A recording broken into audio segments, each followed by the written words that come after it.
नमस्कार। आज का वीडियो है शब्द रूप और शब्द रूप में है संज्ञा शब्द रूप। तो पहले संज्ञा के बारे में पढ़ेंगे।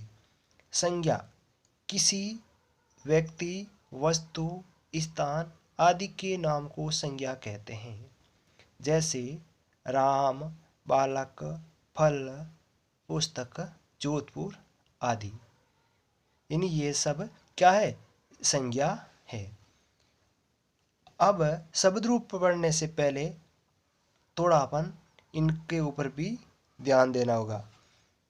जैसे वचन, तो वचन कितने होते हैं? वचन 3 होते हैं, एक वचन, द्विवचन और बहुवचन। लिंग कितने होते हैं? लिंग भी 3 होते हैं, पुल्लिंग, स्त्रीलिंग, नपुंसकलिंग। पुरुष, पुरुष भी 3 होते हैं, प्रथम पुरुष, मध्यम पुरुष और उत्तम पुरुष। इन तीनों को डिटेल में पढ़ने के लिए मेरे प्ले लिस्ट में जाकर आप ये वीडियो देख सकते हैं। अब है विभक्ति।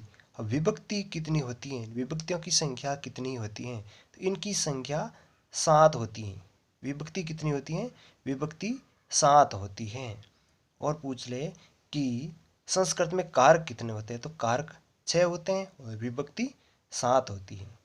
तो शब्द रूप पढ़ने से पहले थोड़ा कारक और विभक्ति के ऊपर थोड़ा ध्यान देना है। अब कारक और विभक्ति। विभक्ति है 7, यानी प्रथमा, द्वितीया, तृतीया, चतुर्थी, पंचमी, षष्ठी, सप्तमी और संबोधन। और कारक है वो है कर्ता, कर्म, कर्ण, संप्रदान, अपादान, संबंध, अधिकरण और संबोधन। अब देखो प्रथमा विभक्ति यानी कर्ता। अब कर्ता में प्रथमा विभक्ति और उसका चिन्ह होगा ने। कर्म में द्वितीय विभक्ति, उसका चिन्ह होगा को। कर्ण तृतीय विभक्ति, चिन्ह होगा से द्वारा। संप्रदान चतुर्थी विभक्ति के लिए। अपादान पंचमी विभक्ति से अलग। संबंध षष्ठी विभक्ति यानी का, के, की, रा, रे, री। अधिकरण यानी सप्तमी विभक्ति, उसका चिन्ह होगा में, पे या पर। और संबोधन यानी संबोधन जिसमें प्रथमा विभक्ति होगी। संबोधन में कौन सी विभक्ति होती है? प्रथमा विभक्ति ही होती है और उसका चिन्ह है हे, अरे, हो। इसके बाद में अपन पढ़ेंगे शब्द रूप। अब पहला है अकारांत पुल्लिंग शब्द। अब अकारांत क्या होता है? इसका वीडियो भी मैंने पहले बना लिया है, तो वहाँ जाकर आप देख सकते हैं। अकारांत का मतलब है कि कोई शब्द है उसके पीछे किसकी मात्रा है, यानी ए की मात्रा है तो वो अकारांत होगा, आ की मात्रा होगी तो आकारांत होता है और ई की मात्रा होती है तो इकारांत होता है। तो ऐसे इसका रूप होता है। तो बालक है वो क्या है? अकारांत, यानी बालक में के पीछे है वो ए की ध्वनि यानी ए की मात्रा है तो अकारांत है। और बालक है वो पुल्लिंग शब्द है तो इसलिए इसको अकारांत पुल्लिंग शब्द बोलते हैं। अब देखो विभक्ति इधर लिखी हुई है, वचन इधर लिखे हुए, फिर बालक की विभक्ति लिखनी है। तो बालक, बालको, बालकः। तो मैंने प्रथमा विभक्ति में कौन सा कारक बताया था? कर्ता कारक। और कर्ता कारक का चिन्ह क्या है? ने।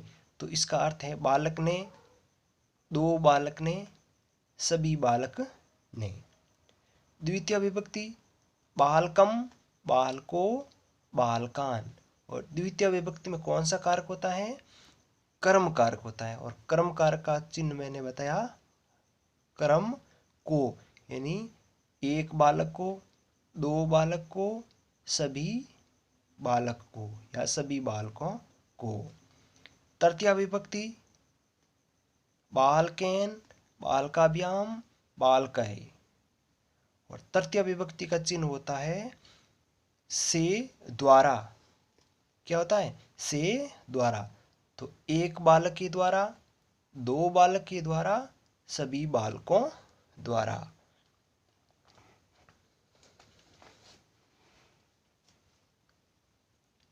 चतुर्थी विभक्ति यानी संप्रदान कारक, तो बालकाय, बालकाभ्याम, बालकेभ्यः।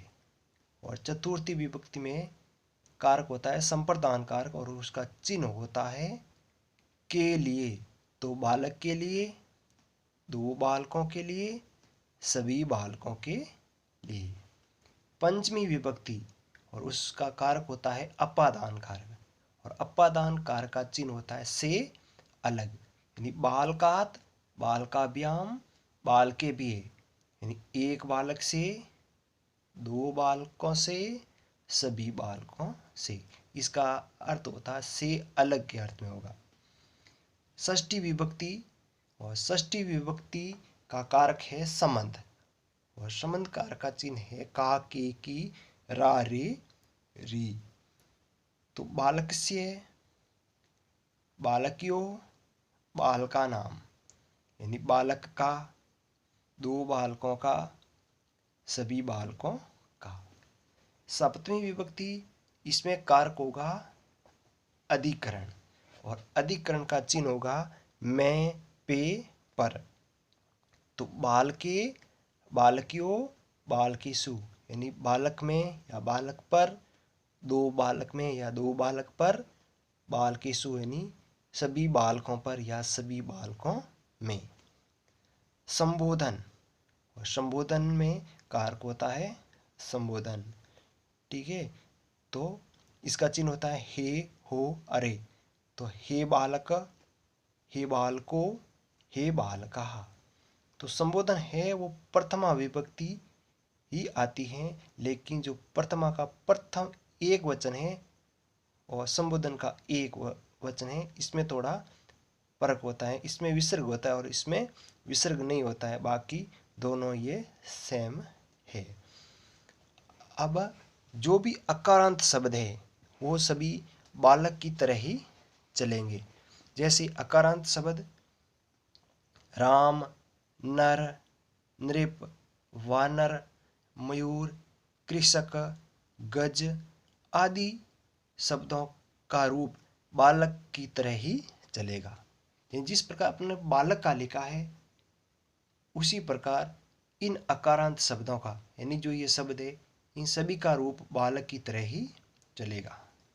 अब एक ध्यान देने की बात यह है कि बालक की तृतीया एक वचन व षष्ठी का बहुवचन में, यानी तीसरी विभक्ति में बालकेन और छठी विभक्ति का बहुवचन बाल का नाम है। लेकिन जब अपन राम की विभक्ति लिखते हैं तो शब्द में, यानी राम की विभक्ति की तृतीया में एक वचन लिखते हैं रामेण, यानी यहाँ पर तो लिखते हैं बालकेन और यहाँ पर लिखते हैं रामेण। और यहाँ पर छठी विभक्ति का बहुवचन यहाँ पर होता है बाल का नाम और यहाँ पर होता है रामा राम होता है। तो ये ऐसा क्यों होता है देखते हैं। तो ये इसका नियम है कि यदि किसी शब्द में रे, स, री और से हो तो तृतीया विभक्ति का एक वचन व षष्ठी विभक्ति का बहुवचन में एण व णाम होगा। यानी किसी शब्द में रे, से, री और से हो तो तीसरी विभक्ति तो होगी, जैसे राम तो राम में रे है तो वहाँ पर होगा रामेण, और षष्ठी विभक्ति होगी रामाणाम। यानी कोई शब्द में रे, से, री और से हो तो वहाँ पर णेम और णाम होगा। अब अपन को विभक्ति तो याद हो जाती है, लेकिन अपन कंफ्यूज हो जाते हैं कि कौन सी विभक्ति है वो तीसरी विभक्ति है और कौन सी विभक्ति है चौथी है, ऐसे अपन को पता नहीं चलता है। तो आज अपन अकारांत पुल्लिंग का एक ट्रिक से इनको समझते हैं। प्रथमा, प्रथमा मतलब एक, प्रथमा मतलब पहली विभक्ति यानी एक, द्वितीया दो, तृतीया तीन, चतुर्थी चार, पंचमी पाँच, षष्ठी छः और सप्तमी सात। इस प्रकार अपन इनका रूप देखेंगे, ठीक है। तो प्रथमा मतलब एक यानी एक है, तो ऐसा रूप मतलब एक है यानी रामा है। तो राम है, रामो, रामा। अब द्वितीय मतलब दो, तो इसके पीछे लिख देना है मैं, यानी दोम। अपन को रूप क्या याद रखना है, दोम, यानी शब्द के पीछे आएगा मैं। जैसे रामम, बालकम, तो रामम, रामो, रामान। तृतीया मतलब तीन, तो शब्द के पीछे क्या आएगा, न या ण, यानी रामेण, बालकेन, नरेण। ठीक है, तो रामेण, रामाभ्याम, रामे।